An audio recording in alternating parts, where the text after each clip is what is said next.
Rencontre importante entre Justin Trudeau et François Legault ce matin. Ça va faire partie de mes demandes, donc de rapatrier tous les pouvoirs en matière d'immigration.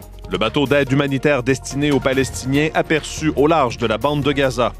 Et après quelques heures en détention, l'ex-juge Jacques Delisle est un homme officiellement libre, lui qui a plaidé coupable à une accusation d'homicide involontaire. Ce qui demeure une forme de meurtre prévue par le Code criminel.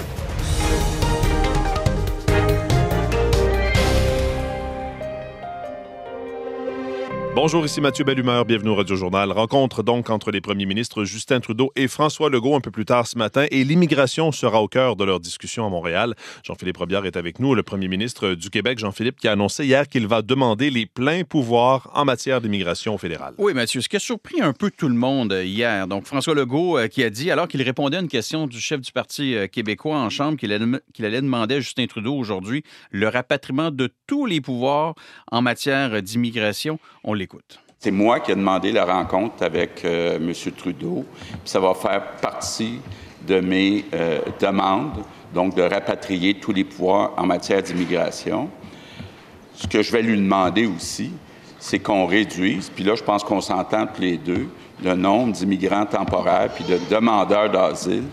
Alors donc, c'est clair que François Legault veut aller chercher plus de pouvoir à Ottawa, Mathieu. Et en cas de refus, le premier ministre Legault a dit qu'il allait évaluer ses options, mais il n'a pas donné plus de détails là, pour le moment. Et le chef du Parti québécois, Paul Saint-Pierre Plamondon, presse le gouvernement Legault de forcer le jeu. Oui, et pour forcer la main d'Ottawa, qui a refusé à plusieurs reprises les demandes du Québec, entre autres en matière d'immigration, le chef du PQ, Mathieu, souhaite que le gouvernement Legault organise, par exemple, un référendum sur l'immigration. C'est d'ailleurs une idée qu'avait lancée François Legault, je ne sais pas si vous en souvenez, lors de la dernière campagne électorale. On écoute Paul Saint-Pierre Plamondon.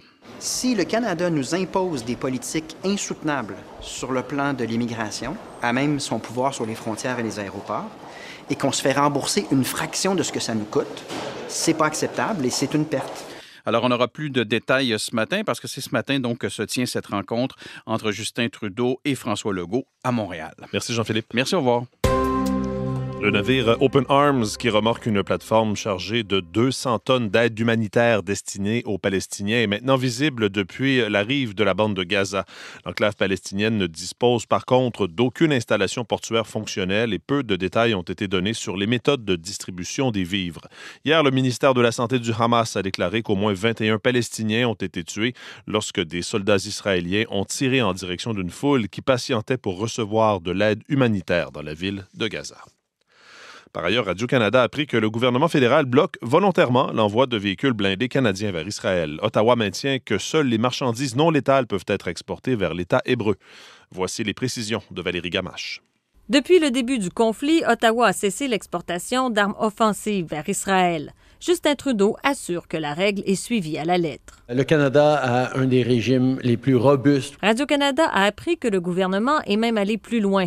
Depuis janvier, Ottawa a suspendu l'exportation de tout matériel, technologie ou équipement militaire vers l'État hébreu. Parmi ces équipements, une trentaine de véhicules blindés légers de l'entreprise ontarienne Rochelle, que souhaite acquérir le gouvernement israélien. Mais pour que la transaction se concrétise, Ottawa doit accorder des licences d'exportation. Le dossier a fait son chemin jusqu'au bureau de Mélanie Joly, mais la ministre des Affaires étrangères le laisserait volontairement traîner.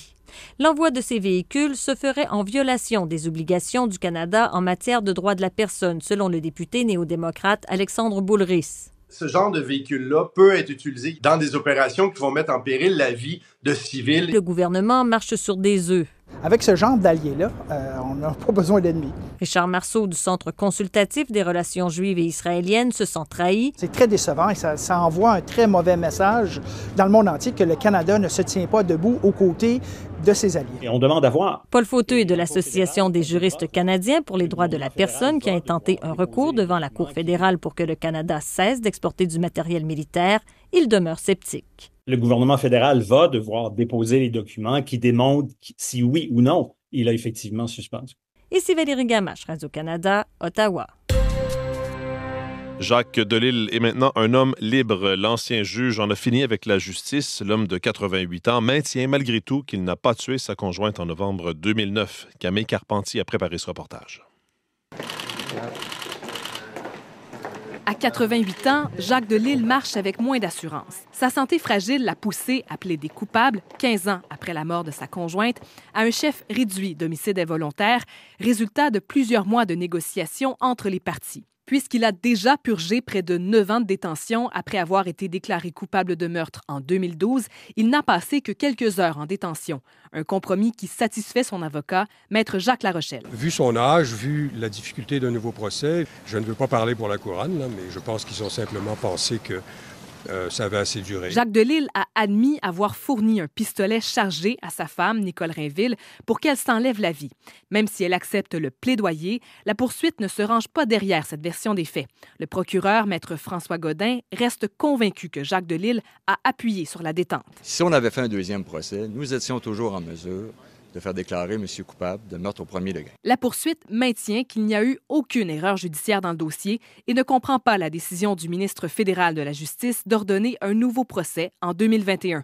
Malgré tout, elle soutient que l'intérêt de la justice doit primer. Monsieur a 88 ans. Les perspectives de terminer un deuxième procès nous apparaissaient utopiques. C'est ce qui est important pour nous aujourd'hui.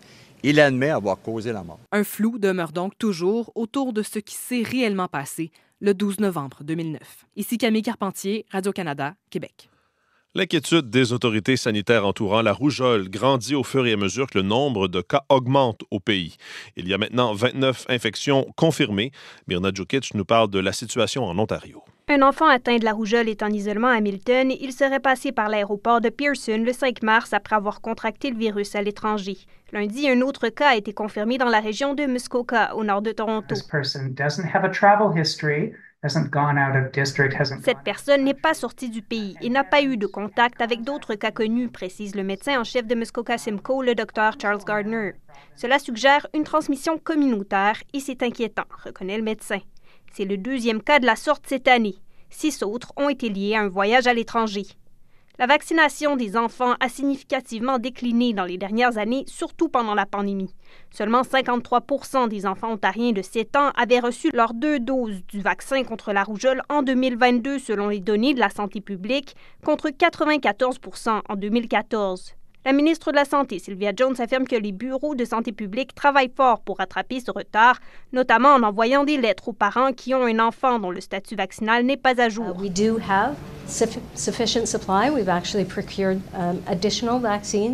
Elle ajoute que la province s'est procuré assez de doses additionnelles de vaccins.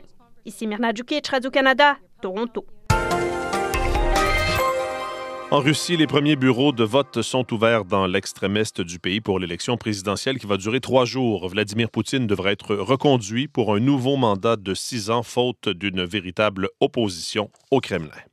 Et pendant que les Russes se rendent aux urnes, les Canadiens d'origine russe qui voudraient pouvoir célébrer leur tradition sans avoir l'air de soutenir Vladimir Poutine sont confrontés à des situations difficiles, notamment à Toronto. Yasmine Mehdi nous en dit davantage.